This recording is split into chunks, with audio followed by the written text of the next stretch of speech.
So I think first of all, we have to go back to the writer. You are very well known for your teaching skills. Your students speak a whole lot about you. Miss Nigeria competition. And I said, you know, let's pick them up, let's take them back to Nigeria, and let's teach them a different kind of job.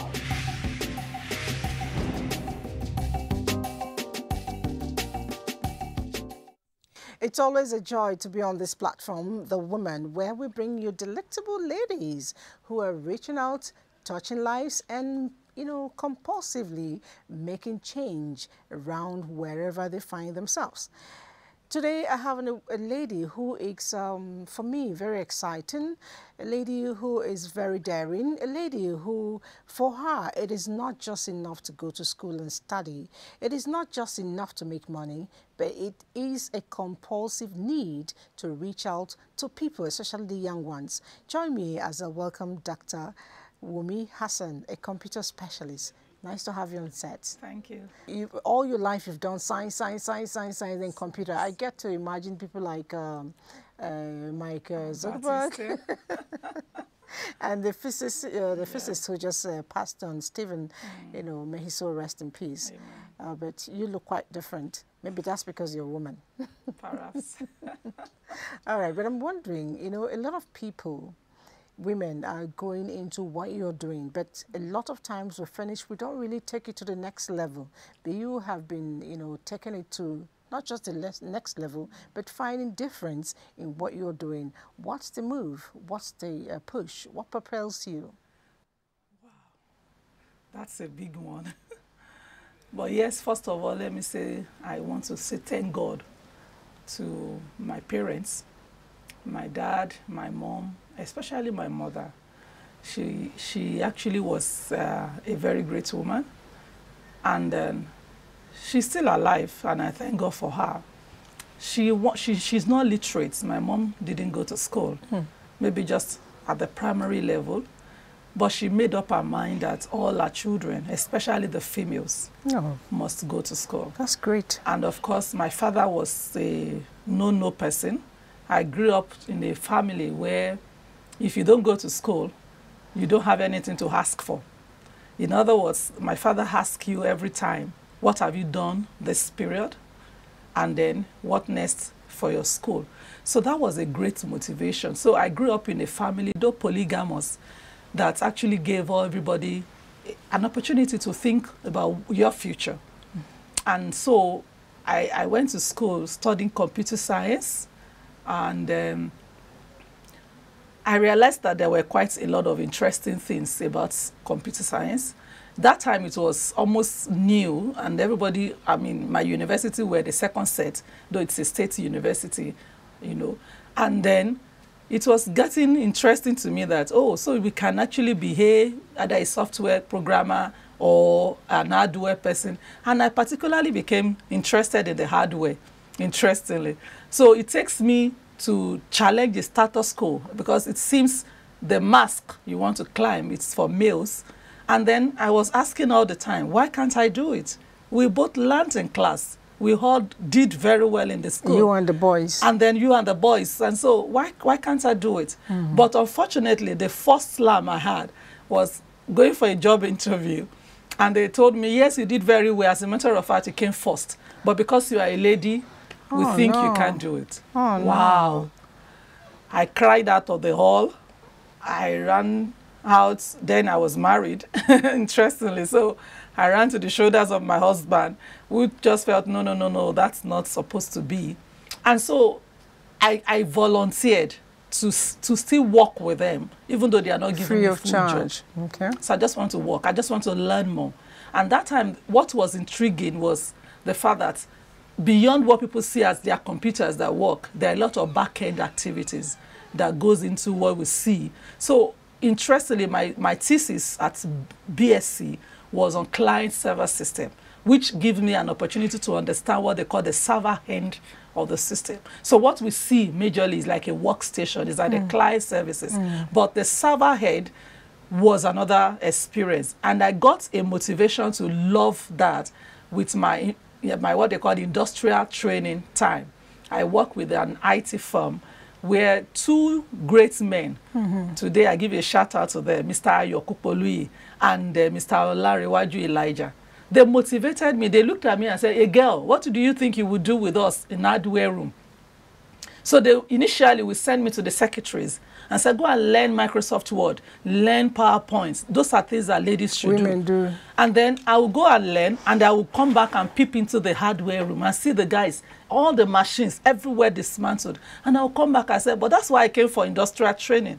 Give me the chance to learn." And so when they saw that I was pushy, so that spirit of never giving up. A lot of people come around to learn IT, and then they are just satisfied with carrying papers. No, I'm not. Okay. I wasn't. And I was happy that both of them gave me a welcoming. And in fact, as a matter of fact, the BSc thesis, I chose the topic. They gave me the topic. So till tomorrow, I said to young people today as I mentor them, I didn't forget. In fact, I was speaking to my examiners as if I was talking to both of them in the office, because they make me every morning give an assignment, come back to the office and talk to them. It's not just write it down. I talk to them. So that builds me up. I learned to talk. You know, I came out of the normal female, you know, cocoon of just keep quiet. I didn't know so much, but doing the thesis, I learned a lot. And then fortunately, when I got married, I married to a man who was sending me, I was still sending to young people a few days ago. My husband made me to sign that you are going to do your master's before having children. So that was like, wow, what is all of this? So and for masters, you chose a very so I went straight. Interestingly, at Obafemi Awolowo University, I met with another great man who today is a celebrity in the industry. The professional, I mean, he's the president of the CPN, Professor Aderomu. Professor Aderomu became my master supervisor. And the first thing he told me is that I read your thesis or your dissertations, and I saw you did client server in your BSc. I am a mobile technology person, so I want you to go head on to that research, choose a career in that area. So I felt, oh, I saw a mentor in him immediately. So I chose, again, performance analysis of mobile client system. So that is like an upgrade of what I did in my BSc. So for me today, going along those academic, you know, opportunities became a force to make me understand that there's a career path. There's a difference between going to school and choosing a career. Many people go to universities and they can't place themselves within a career. But somehow I got to be seeing mentors. And that's why, like you said, where people go for industrial trainings, I ask them, why are you here? All my work life, I ask young people, why are you here?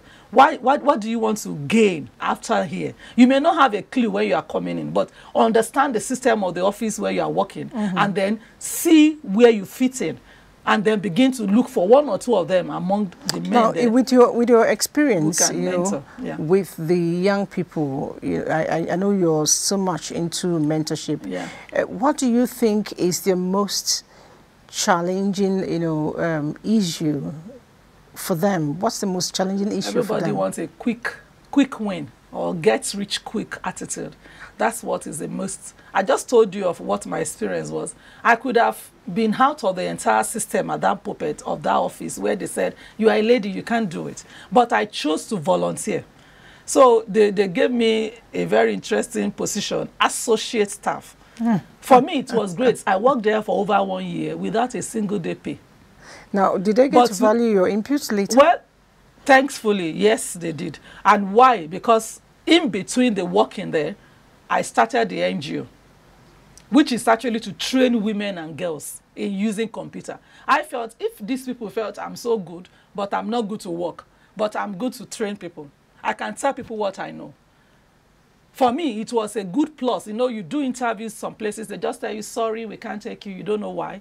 But they called me in and told me, this is it, we knew you did very well. But sorry, because we needed a male figure who can do some more strenuous things in the work. We think, you know, I'm beginning to wonder, why did they even make the advertisement open for everybody? They should have, from the time, you know, that's a big make it all male. The industrial part of the country or sector should actually begin to think through some of these issues. Do you think women need to work extra hard? We really don't need to work extra hard. We just need to be ourselves. Sincerely, when I said, like you are trying to ask what I do with young people today, I tell the girls, don't look down on yourself. It doesn't matter what they say about you. Just go back to who you are. Every time I go back to, oh, I spoke in this place, and they say, oh, madam, you are very good. That was great. That becomes me. That is about me. That's an assessment of me. It's not what any other person feels, oh, because you're a lady, because you are this, because you're that. No, that's not the point. But the fact that I could go somewhere and you asked me to talk about what is computer, and I finish talking about what is computer, I say, oh, I got it. Oh, that means I can impact on you. That's good for me. And that's a motivation. So, in other words, it's not about what society plays you to be, but about who exactly you are. And so, for me, it was, maybe I should say this to you, you know, I actually graduated. When I say this to so many young people, very few of them, they don't believe it. I finished university. One course held me for 1 year in the university. But that didn't change the fact that I have something different inside of me. Today, some of my colleagues wonder, you got, my PhD is almost about 10 years old. I finished my PhD in 2010, or graduated officially in 2010. I finished actually in 2018. Meanwhile, you had one course that held you back. Exactly. Even despite that, then in the university, when that one course held me down, that was not enough to change who I am. It wasn't a minus. You know, it wasn't a minus. For me, it was actually an opportunity to learn more. And of course, I interacted more with some of my professors who I never met one-on-one. And that made me a different person. So what has been the most challenging thing for you? Well, in the industry, the most challenging is probably me. My time. I don't have enough time. A lot of time I tell my staff, I said, nobody, as far as I'm concerned, nobody is an hindrance. The only hindrance I have is me, when I can't meet up so many other things that are right before me. So again, you see, this way I'm talking, perhaps many Nigerians won't talk that way. Everybody wants to see an obstacle here and there. No, me, I don't see that. I've seen people, even when they are antagonizing what I'm doing, I see them as people that gives me ideas on what to do much more better next time. And so there's no enemy, there's nothing. I only have friends.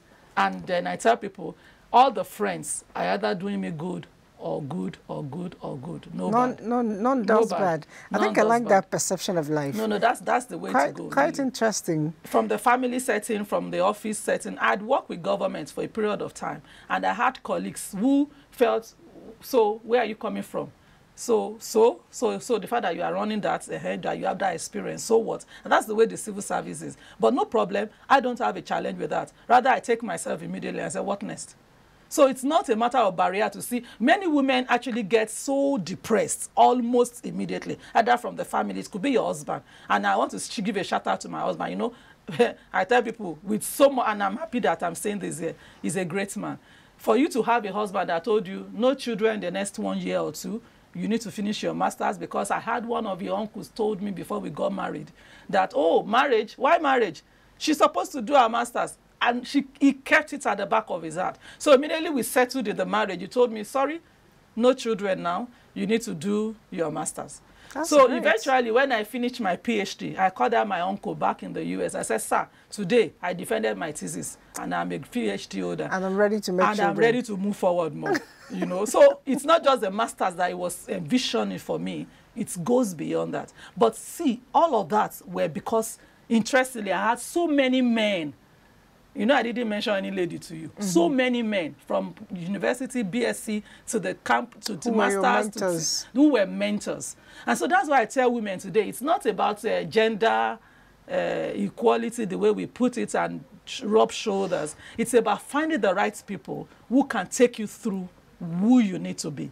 And I want to celebrate all of them every time, anyway. Until tomorrow, till today, they are still part of my life. They are part of what we do in the NGO. There is always a fitting in for all of them to come in. Your NGO, I'm really interested in that, because I had somebody speak about what you do, you know, for people. Talk to me about it. You train people besides training, what else? We do training, we do capacity building, we do empowerment. And of course, we do a lot of networking. And people have asked me, what's the difference between training and capacity building? They are quite different. Empowerment is completely different. So today, when I meet people and I tell them, I said, you train to be an IT person, but you may not have capacity to operate as an IT person. And that's where the difference is. And you may not be empowered. Empowerment means that there is something after your training to make you start up. And that is empowerment.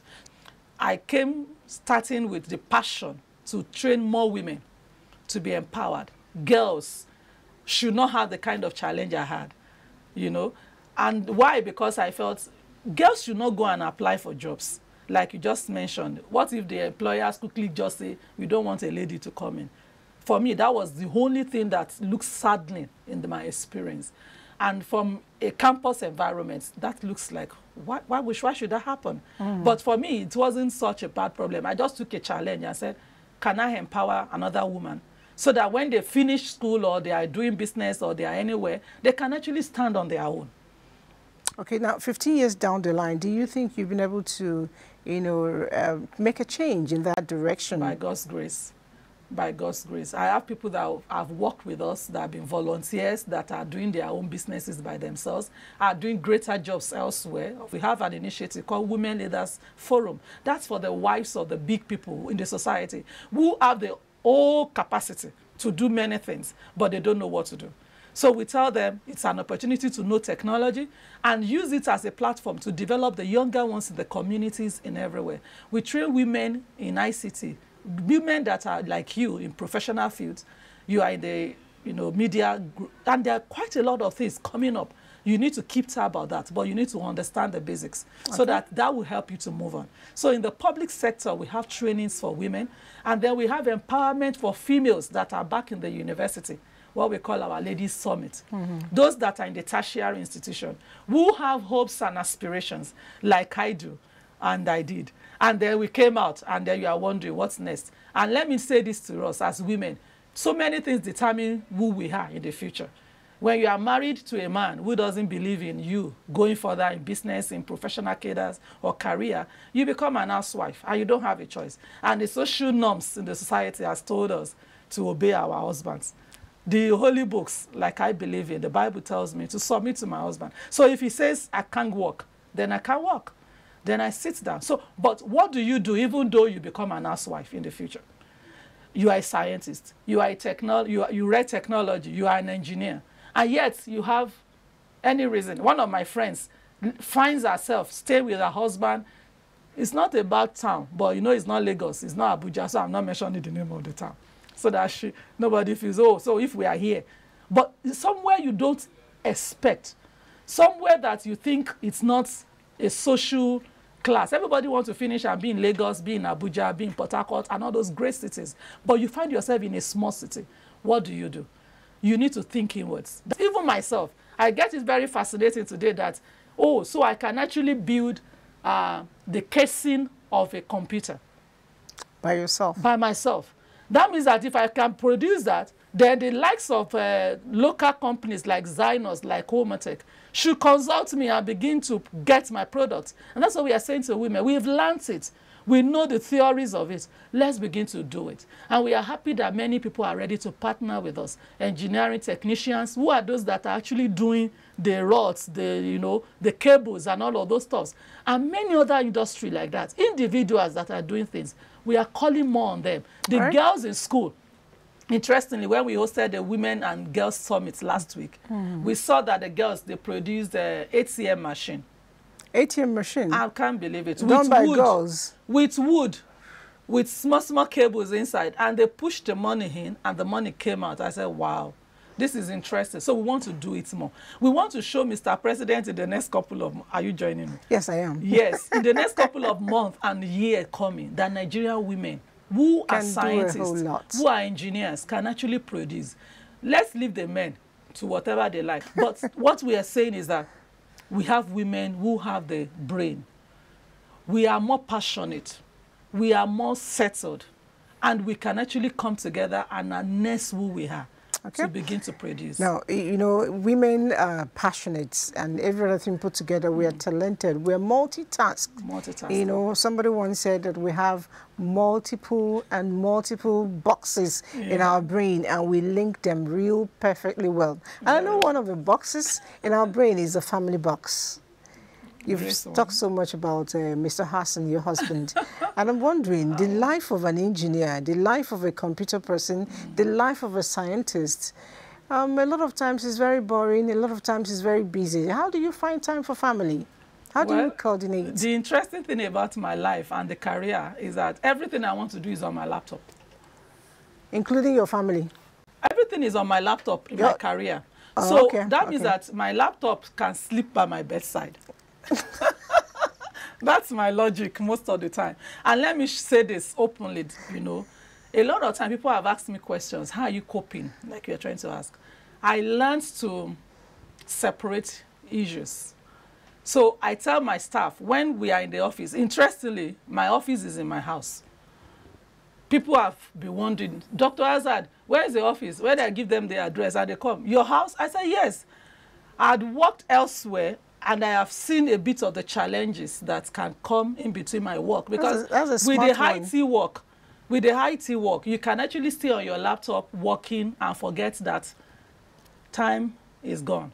Maybe if you step out, you say, oh, it's really dark. Yes, it's dark. And so there's somebody and people, children, that will suffer it. So over time, even though my husband had been pushing, you guys should go out. We go out. We have a lot of partners we work with.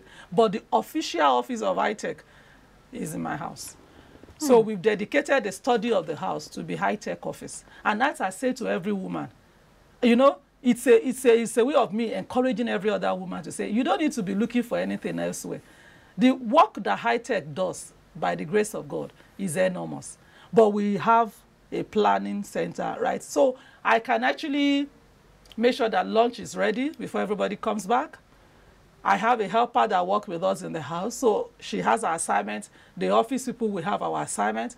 And when we are busy in the office, everything is out. And once it is 5 p.m., though we may have busy tasks that takes us beyond 5 p.m., we switch back to the house. So it's a switching mechanism inside of me, really. My husband is a pastor, so that means I'm a pastor. So what it means is that once I step out of the house to church, everything about office is forgotten. If messages come, I respond to them outside of church. So I am part of the system. I support my husband as much as I can in the ministry. He's a medical doctor, professionally. So that means he's a very busy person also. So what it means is that the home front must be covered when he's not there. And it must be your job. And it's my job. In fact, my first job, I tell people my first degree is MRS. You know that MRS degree, Mrs. That's my first degree. So by God's grace, I have been able to do as much. And of course, with my job, it's very challenging. We travel a lot, locally, internationally.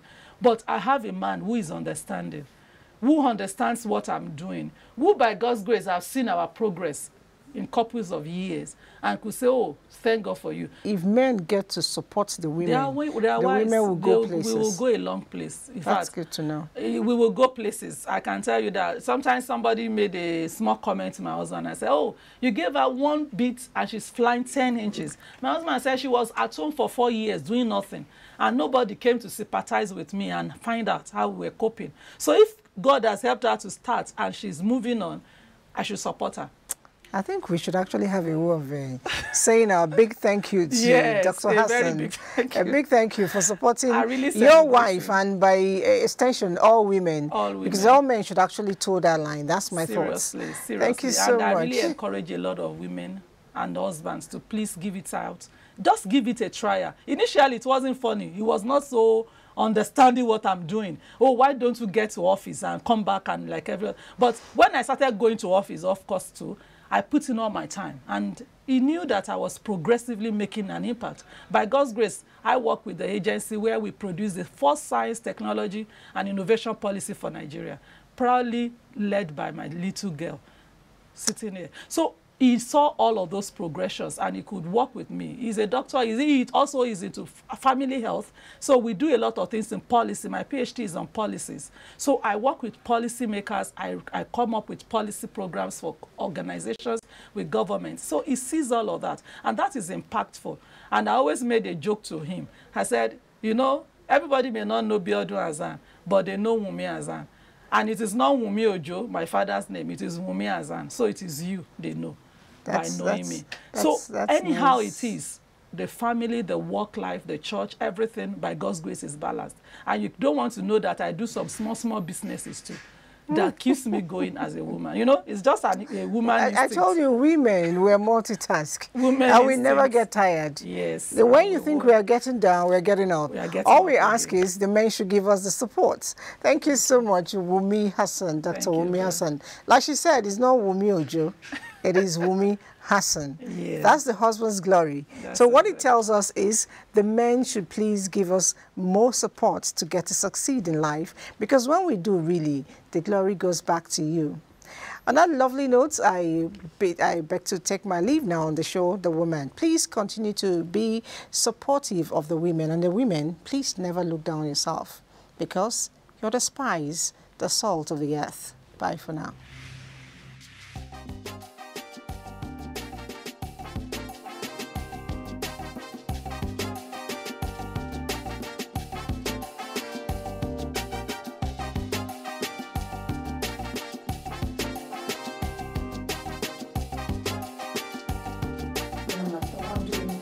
Doctors or that are not married, and they're doing these incredible.